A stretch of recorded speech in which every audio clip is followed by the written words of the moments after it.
Good morning, everybody. Good morning, Georgie. Good morning, Dragonflies. Good morning, Tamara. I hope everybody's having a good Saturday morning. So, I'm going to bring back the Saturday morning lives, and it's going to be down to earth prepping. We're going to also reflect and go back a little bit, and I'm going to recap some of the lost ways. We're also going to do some demos. We're going to just Saturday morning is going to be some real down to earth prepping. I think that with all the things that are going on, that it's really important that we get back to some basics. Good morning, Country Prepper. Nice to see you, brother. So I do want to say one thing before we get into the video this morning. Um, when I was going to do the live stream called No Hesitation, I want to read something to y'all because we've heard all the horror stories, right? We've heard all the horror stories that are coming out of Israel, and they're rather sad. And but I want to talk about no hesitation real quick because this does come down to earth basic prepping. Good morning, Royal Linus, EG brothers in Singapore. Nice to see you. Welcome to the chat. Um, so let me find it real quick. I'm sorry, folks. I had to get coffee. I needed another cup of coffee after last night. Too much candy. It just kind of did it up. So let's see here. Gosh dang, I get only about 500 emails a day. It's like absolutely nuts. So here, okay, where's it at? Because I think that like when we are put into a bad situation, the thing is that how we react to something very quickly is going to determine if we make it out of that bad situation, especially in a war type situation, especially when there's boots on the ground and there's military movement all around us. How are we going to react? Um, I cannot find the story. So I'm going to say the story from memory, which sometimes my memory slips me, but this is basically what happened. Good morning, Copycat. So good morning, Skip and 10. Good morning, everyone. This is what happened. There's a lady in Israel, and she was in charge of security for her whole village. And, they're used to missiles and bombs going off and things like that. But for some reason, that morning of the major attack, she just felt a real uneasy feeling in her gut. And of course, she has a chain of command being in the military, but she took it upon herself to act very quickly with no hesitation. And it saved everyone there because she immediately got people in position for an ambush. She immediately got everything lined up so that she knew she just skipped the chain of command.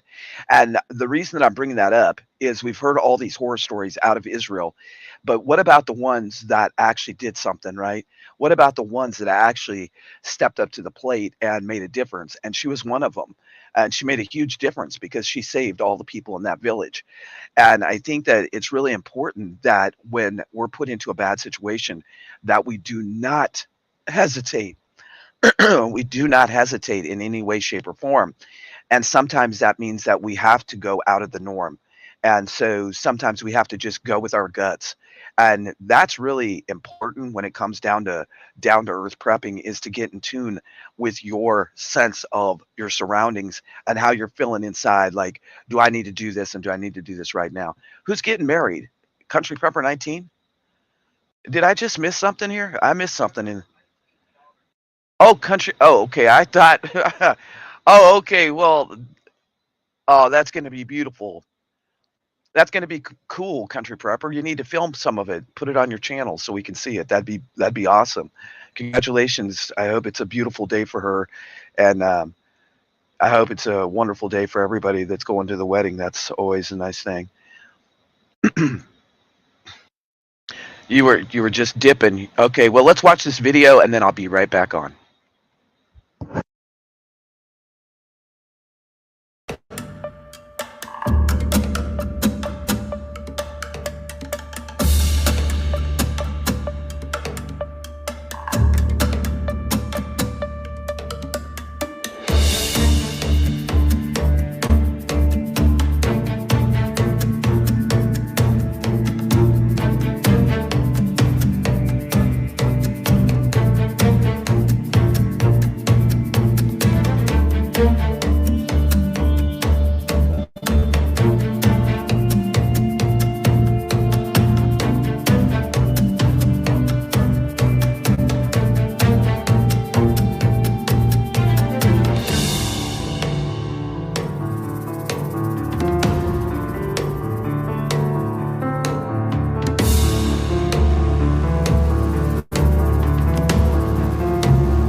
So this is the time of the year, especially here in the Ozarks, that we have a lot of venomous snakes that start moving around. So I wanted to talk about it, and there's some quick identifiers for venomous snakes versus non-venomous snakes.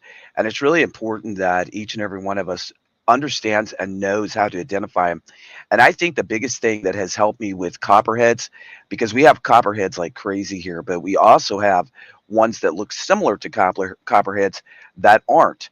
And so it's really important that you know what to look for. And I think one of the biggest things that I look for is the shape of their heads. The shape of their heads can tell you a lot. Also, the shape of their eyes. Copperheads really, really blend in with the surroundings. Like if there's leaves on the ground, you literally could step on a pile of leaves and have a venomous snake right there. And that's one of those things that venomous snakes, especially baby venomous snakes, such as the copperhead, which we have a lot of here in the Ozarks. When a baby venomous snake gets a hold of you, especially a copperhead, they have no control over their fangs. They have no control over their bite or their venom. So they're going to fill you up with venom, and very, very quickly, you are going to be in a very, very bad situation. If anybody would like to drop their links, go ahead. Mods, if there's somebody that is not a mod that needs their link dropped, just say mod, please. And our mods are more than happy to drop your link this morning. I think that when we really talk about and look at snakes and things around us, even plants, plants can cause a lot of problems. We have a couple plants here in the Ozarks that, like, if you touch them, you are going to be you're going to be super ill from it. You're going to have a rash. You might end up in the hospital over it. So I want to touch base every Saturday morning on things that we need to do. And one thing I want to talk about right now, I'm going to pull the video down real quick, and I want to talk about fixed blade knives. Fixed blade knives are really important. And these are my two go-to fixed blade knives. One of them is a Gerber. This is a Gerber knife. You can't see it very well. Let me take down the back screen. We all know that I'm sitting in my cabin, that I'm not really that I'm not really somewhere special. Well, yes, I am. I'm at the OTWP mag. So this Gerber, I really like. This was a gift from Dragonflies a couple years ago, and I really like it because there's so much in with it. And the thing is it's, hey, naked and afraid. It's not just a knife. So you get the case with it, but on the back of it, there's some important hand signals so that if you are trying to get air rescue, that you have those signals right there so that you don't forget. I remember them. I know them by like the back of my hand because that's what I did in the Navy. Is I signaled aircraft. But the other nice thing is right here on the front, you'll see a pocket, and that pocket is actually has its own ferro rod. So you have a ferro rod right there, and you also have a striking stone on the knife itself, which is really cool.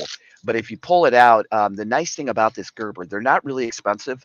I think it was between $30 and $50, but then it has a very good fixed blade. And Gerbers, I believe, are still U.S. made. Somebody might want to correct me on that, but I believe they still are U.S. made. The other thing I like about it is the grip, the handle on it. It is a very nice, awesome, comfortable knife to carry, and you can skin a fish with this. You could skin a deer with this. It is very sharp, and I think that everybody needs a couple fixed blade knives that are like your go-to. Now I found this one on Macari, and this bad boy, I will not even touch the blade because it's that sharp. But this one is really nice, and once again, a very comfortable handle. The thing is when you have a fixed blade knife, it's really important that that knife fits your hand. Some of the ladies may need to get a smaller knife or a longer handled knife just to be comfortable with it. But you also got to remember, in a combat situation, your knife is going to come up in this position, and in that position, you really got to have control of that knife. So that's really important. This is a Smith and Wesson HRT, and this is a really comfortable knife to have. The numbers on it are SWHRT9B, but I really like this one because I can very quickly maneuver from a calm, easy position to a aggressive position, and I like it. And I believe this knife would probably do some serious damage. This knife, I've actually been carrying in my boot because of the clip, so it's really easy to carry with you. Um, The other thing that I want to talk about, and we're going to start doing these Saturday morning get togethers right before I go to work. I don't have to be at work until 9 a.m. Central Time, and it's only 7:30 here, so that gives me about an hour that I can spend each morning. We're going to be doing the lost ways. I'm going to bring up the lost ways. We're going to be talking about how you use things around you, and the lost ways are like our ancestors' ways, which everybody should really know. Everybody should really know how to forage, how to use things around you, some of the things that we have, how we can recycle and repurpose them, which is awesome. Now, going forward,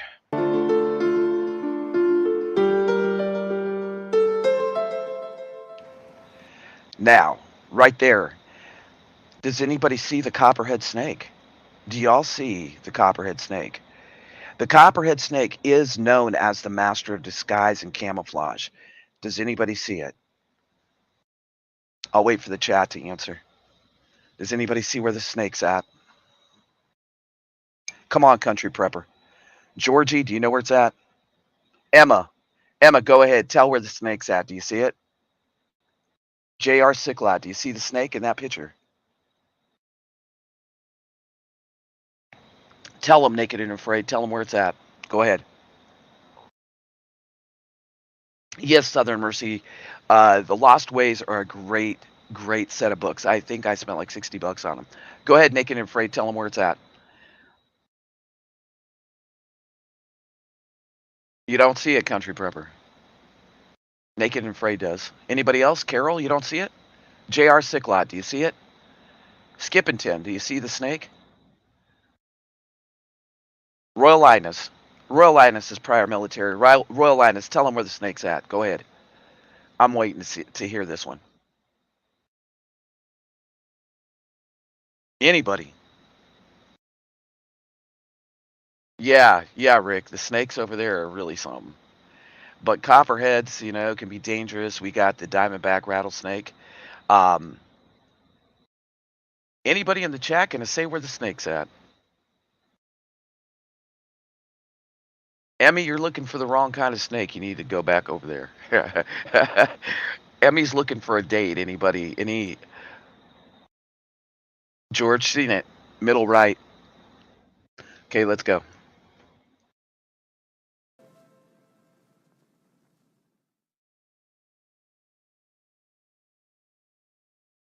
There is a playlist of all demos. It is called the demo playlist. I want to talk about this, and I think it's really important. Let me see if I can make that a little bigger so y'all can see it. But I don't feel like sitting in the corner today. I mean, I'm not sitting in the corner. So I'm going to be over the top of it for a minute.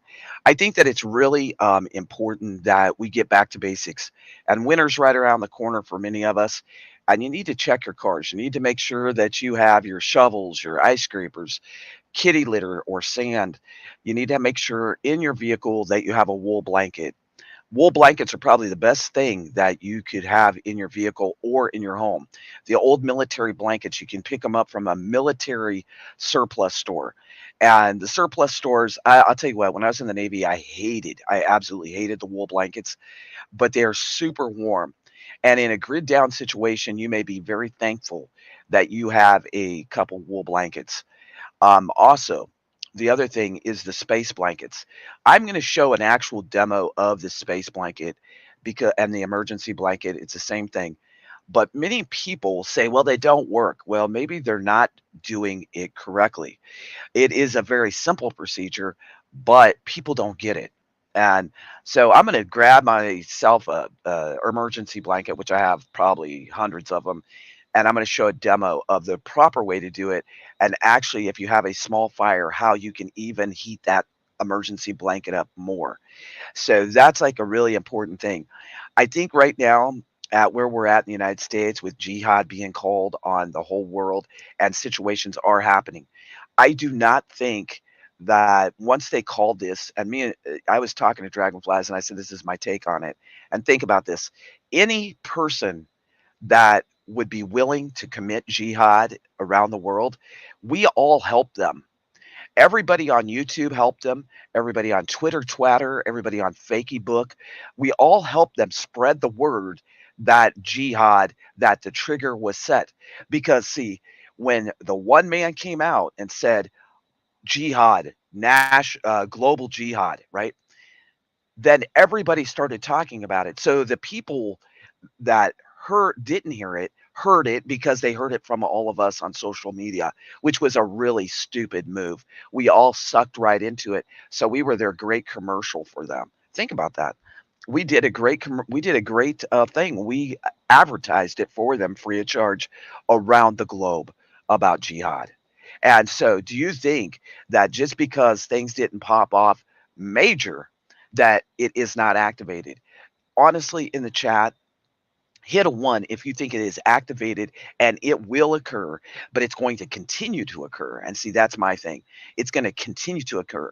And we're going to see restaurants just like in Jerusalem and all over the world that somebody walks in with a backpack and the whole restaurant goes.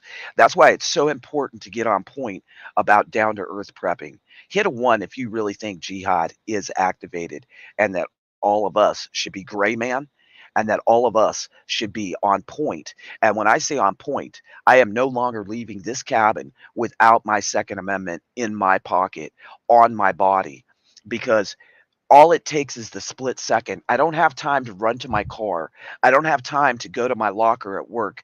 I don't have time to do any of that. My Second Amendment, my second, needs to be on my body, not only to protect me, but to protect anybody around me if things break out.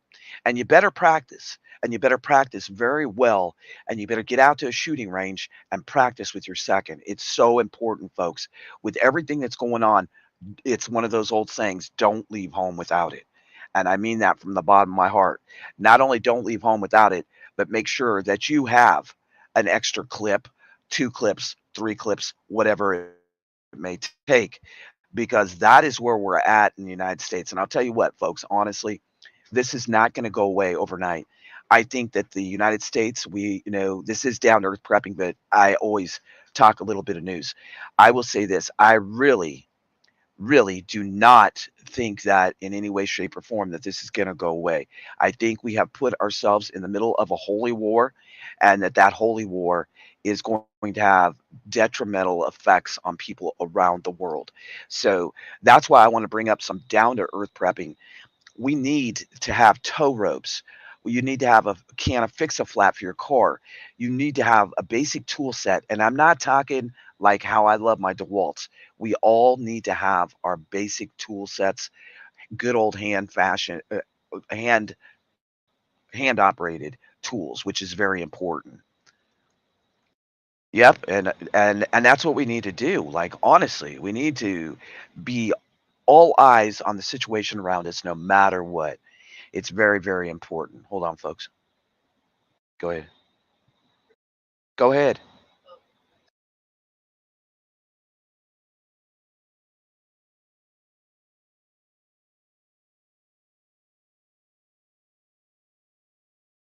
All right, sorry about that. So get on point. If you need to come back to the emergency checklist, I will post both of these on the community page, which I think is really important.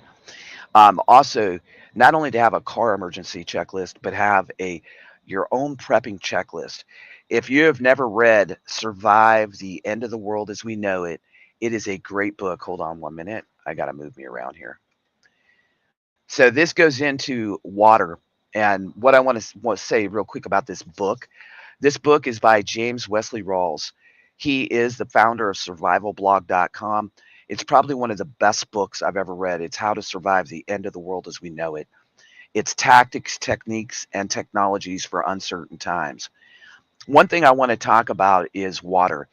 Without water, folks, we're in trouble. And you can only survive a few days without water. The thing is that not only do you need to disinfect that water, but you need to filter that water. And you can go to the demo list. You can see my demo about how I made a homemade out of sand and stone water filtration.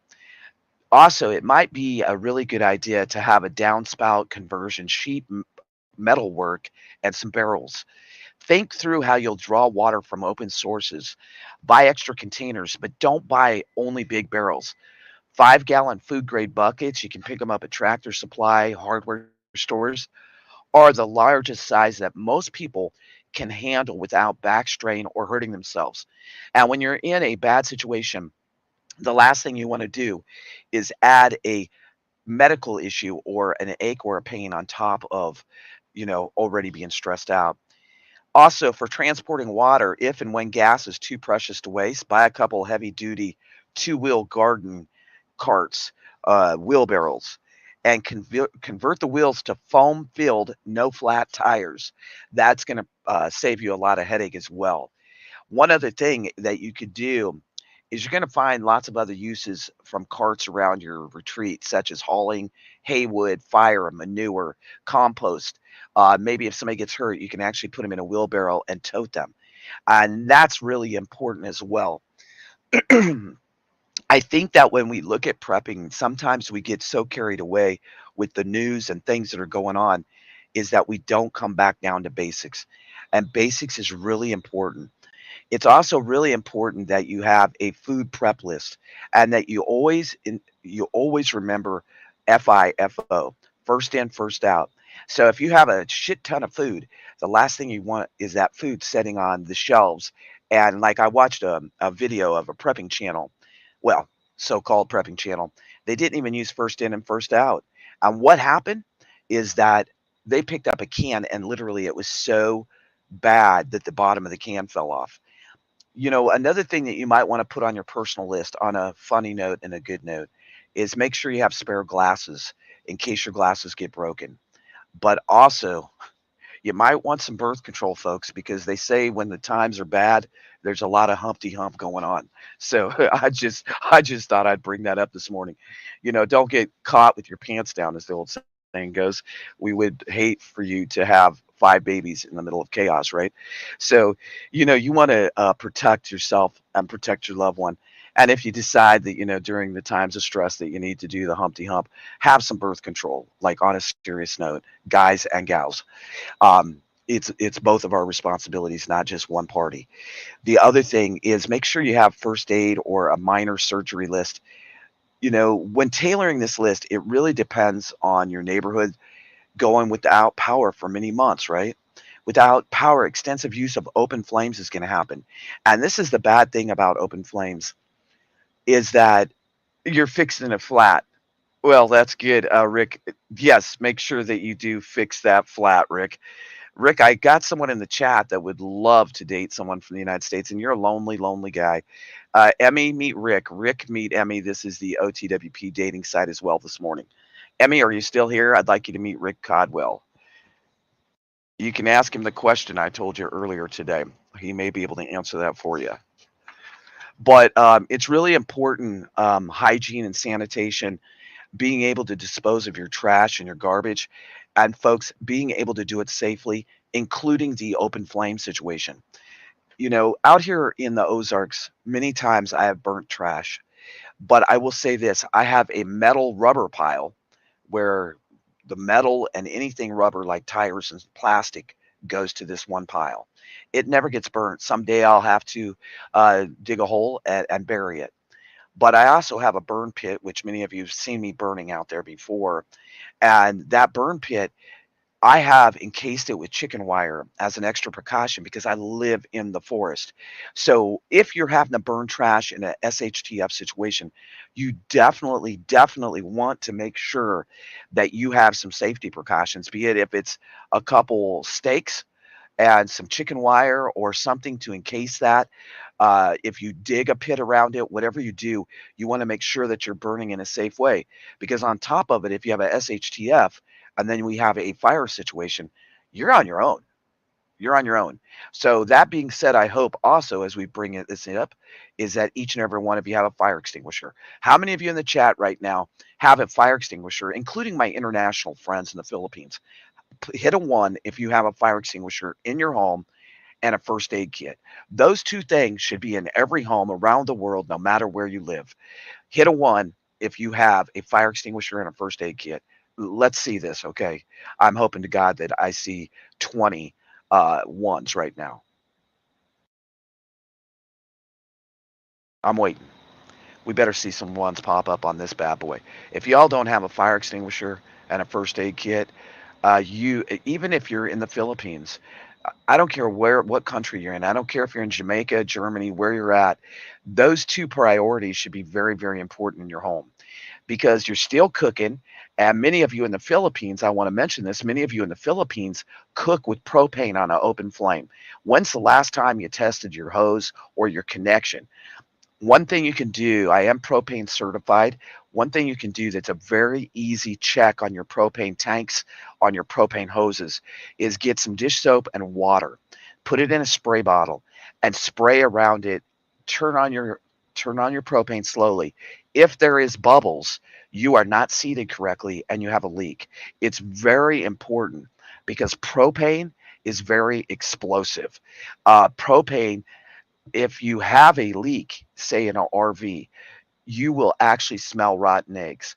We had someone at the campground that actually had to evacuate their camper because of a propane leak. And then I'm going to tell you a horror story, a true horror story.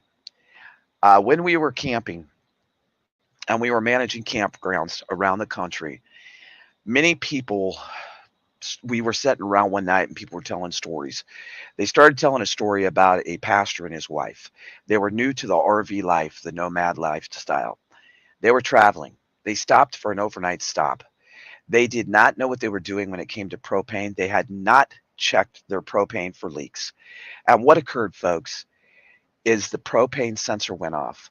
When the propane sensor went off, instead of evacuating the RV, one of them flipped a light switch. And when they flipped the light switch, and this is a true story, both of these folks were retired. It blew them out the back of their RV, and both of them were killed on impact. True story.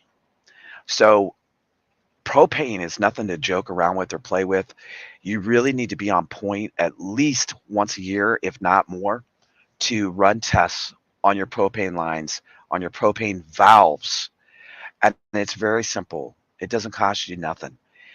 Get a spray bottle, water, and a little bit of soap. Spray it on that connector.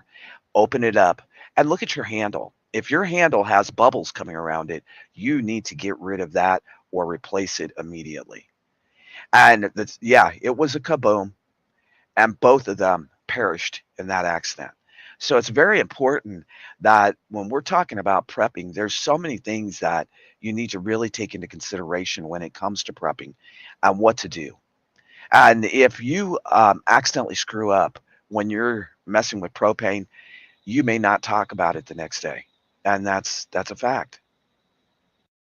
Yeah, thank God, Tamara. Okay, so back to the video here. It's really important that there's so many things that go into prepping, and so many times, like I said, we get wrapped up in just doing news. And I think that this is a really good refresher for everybody.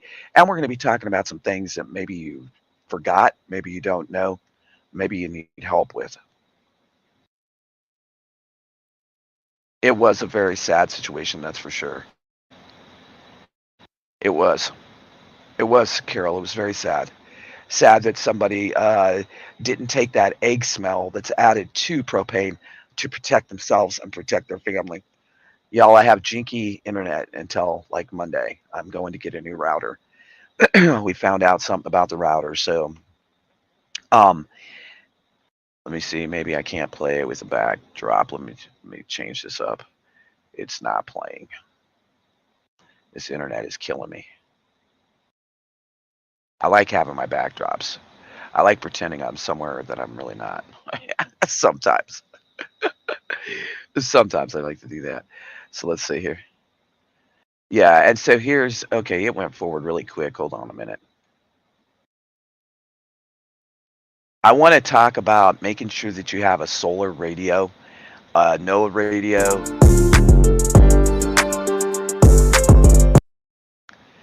And you can see there a lot of MREs. That's my stash right there. That's my stash. Part of it. Part of it. Let me pull it forward a little bit here. So there's two different prepared lists. just so you know. So if you need those, I will be posting them. This is probably one of the best books that I've found anywhere, which is the Nuclear Survival Guide. It is written by a prior Navy SEAL, so there's a lot of great info. But these little red radios, they're really handy. They're solar cranked. They also have the USB plug-in. They have a AM/FM radio, and they also have an alarm on them. And then on top of it, they have a flashlight on the front. And right now, I think that they're only between 20 and 30 bucks, which is not bad. Over to the right, I love those things. I've showed them before on the channel. If you go to the demos, you can also see them in action. But those little packets, and I'll be doing some live demos on Saturday mornings. Those little packets are so lightweight and so easy. They're about as big as round as a quarter. But when you wet them, they expand, and you can actually use them for a gauze pad. You can use them to wash your face. You can use them as an emergency bandage. There's a lot of things you can do. Yeah, naked and afraid. There is various ones of these little radios. We have two different ones. I bought a really nice one for about 35 bucks. I also have bought this red one, and I think it was like $20. So, like, there's a different, there's a bunch of different ones, and you got to, yeah, everybody has different budgets. So I'm not going to tell you what to buy. I'm going to tell you that you need to get one, because if, say, a SHTF situation happens and it goes for a long period of time, over 60 days, 90 days, over 6 months, maybe over a year, like the Great Depression did here in the United States, batteries are going to be scarce and hard to keep up with.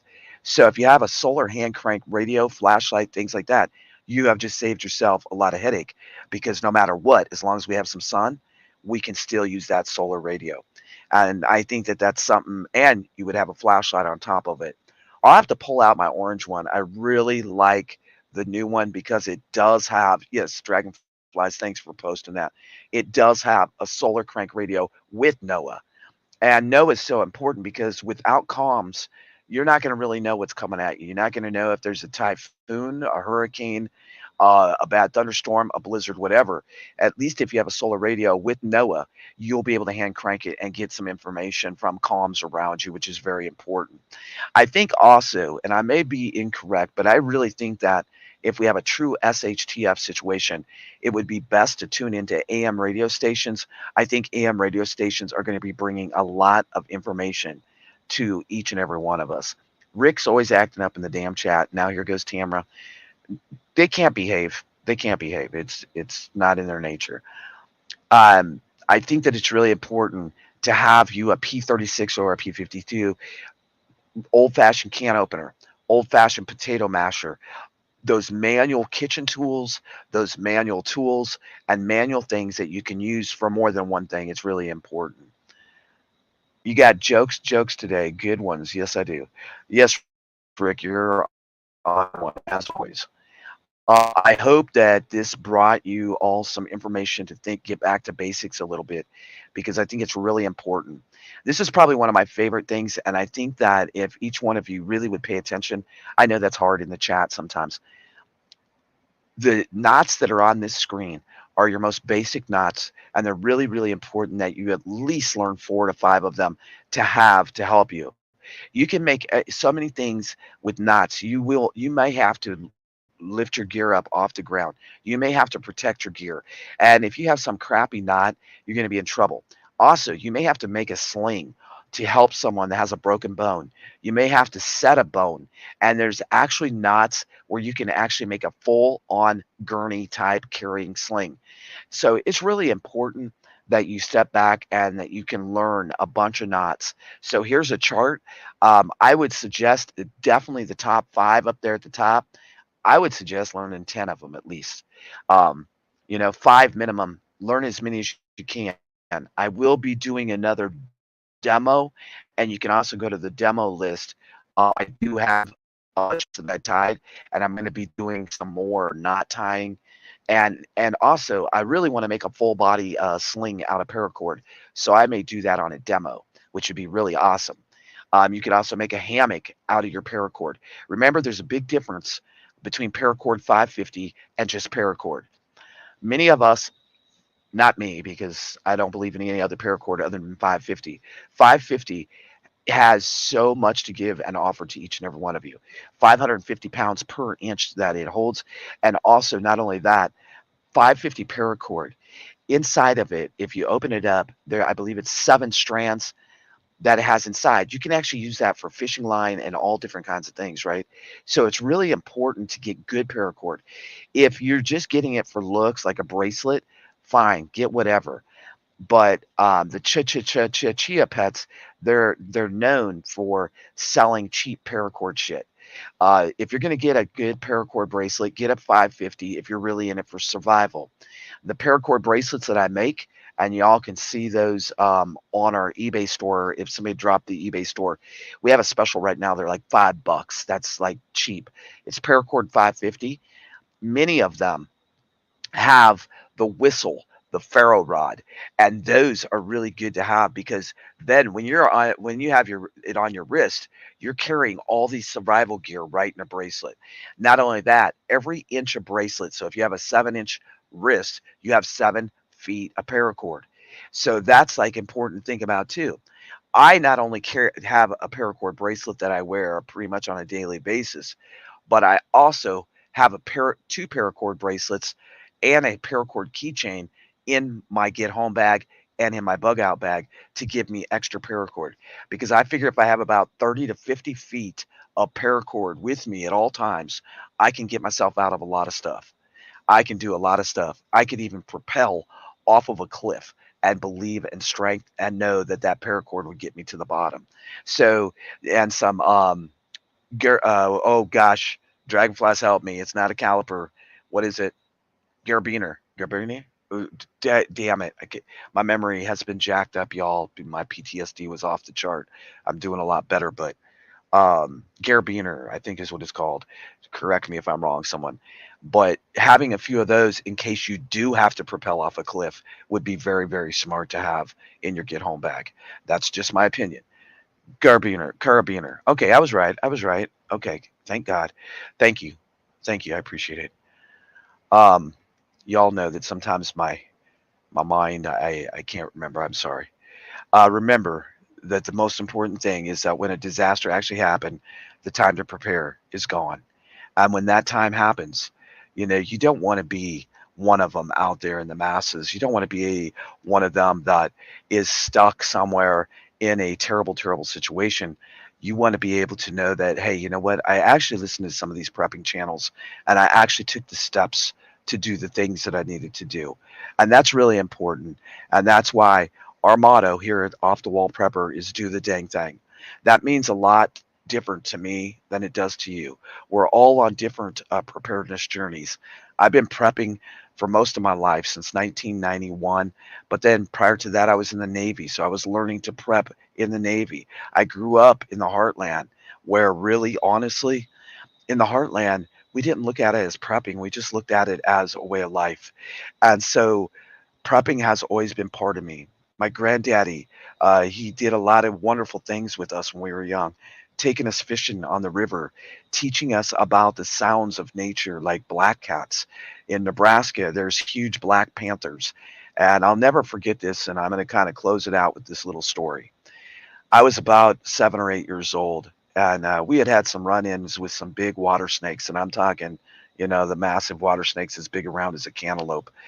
And so my granddaddy was always a soft man. He always really truly cared about people. He never ever spanked us, other than he smacked me with a weeping willow branch. I probably deserved it, but that's because I always got on his tool shed and gave him a hard time. But we were fishing at the Missouri River, and I remember sitting on this big log, and I wasn't really thinking about a whole lot, and just fishing and having a good time with my brothers and my granddad. My dad wasn't around at that time, and all of a sudden, I was, I don't know, I was young, 8, 9, maybe 9. And all of a sudden, I feel this jerk in the back of my neck, and my granddaddy had my jacket like this and ripped me up off that log. And I have been hearing sounds like, honestly, it sounded like a woman screaming at the top of her lungs. It was really freaky. And my granddaddy said, "Everybody run." And so we were running to the car, and my granddaddy got us all in the car, and he said, "Look." And when we looked back, the black cat was coming up the bank right where we were sitting. And that's what we were hearing was the black cat scream, and it sounded like a woman. So I was kind of thrown off because I thought it was a woman screaming, like maybe getting hurt or drowning in the Missouri River, but instead it was this black cat walking up the banks, and my granddad had caught it out of his eye. He was a really, really good man, and he never ever did nothing harmful to us other than snacking us up to get us up off or out of a bad situation. Yeah, it was a black panther. It was a black panther. We call them black cats in Nebraska along the Missouri River. I think that, like even living out here in the Ozarks, I've seen one mountain lion. And I'll tell you what, is when we first moved here, and it scared the shit out of me. I was like, I didn't have a gun with me. I had nothing with me. Sitting on the deck, and it was right along this edge of the yard. And I was like, holy shit, I am in their land. They're not in mine. And we have to remember that nature it's theirs. It's theirs. All the wild animals, be it if it's a mountain lion, a bobcat, whatever it is, black cat, panther, whatever it is. And even people going up into national parks and doing stupid shit around bears and around wild rams. Come on, this is a wild animal. And so remember, folks, it is their forest. It is their land. We're just here. And just like us living in the forest, we're just here. But they were all here before us.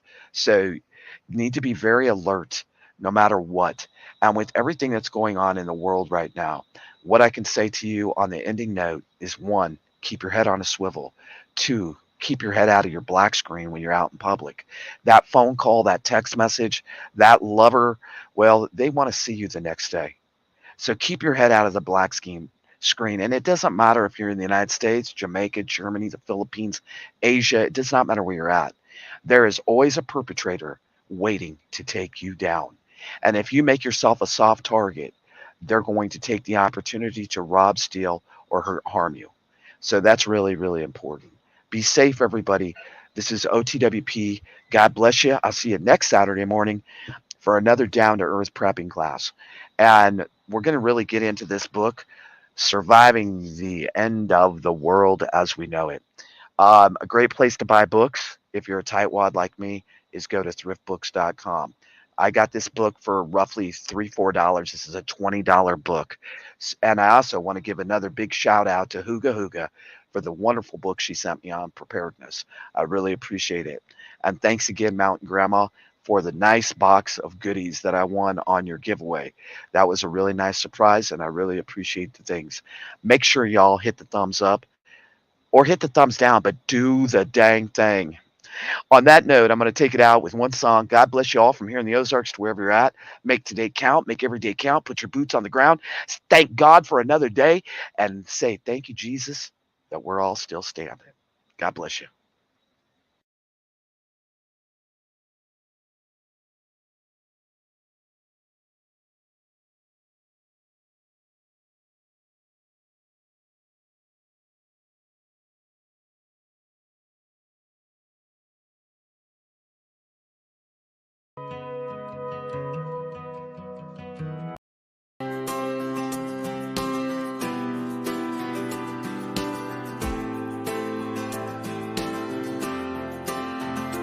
If you are anything like me, then right about now, you're asking yourself, what can I do to help out somehow? Well, that's a start, but watch just don't do. Don't watch, so let's get to it. Let's get it done. You step it up a notch. We can do it. We can get it done. 'Cause we're doers, and doers don't watch. If I'm anything like you,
right, y'all.